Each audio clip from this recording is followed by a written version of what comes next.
natikman ko dito no isang araw eh. Naku, miss, pasensya na po kayo kasi di ako nakaluto ng kare-kare. Sa isang linggo, bumalik kayo, magluluto po ako. Sa isang linggo pa? Ay, Pare, naku, ito yung collection namin dito. Maliit lang yan. Bayaan mo bukas mamumulekta pa kami. Salamat, ha? O sige, bukas pupunta na lang kami, ha? Hanggabi. Condolence, ha?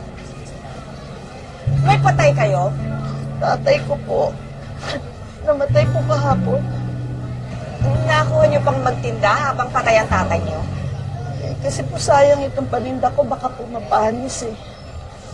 Kaya kailangan ko magtinda. Ha? Susantisima, sinasabi ko na nga bang panis tong kinakain ko eh.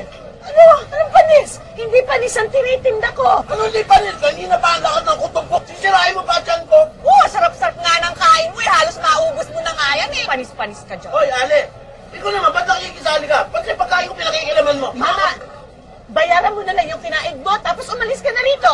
Ang tigas naman ng mukha mo. Sisirain mo dyan ko, tapos magbabayarin mo ako. Mas matigas ang mukha mo. Matigas din mukha mo, tumigil ka. Palis na nga pagkain sa bahay.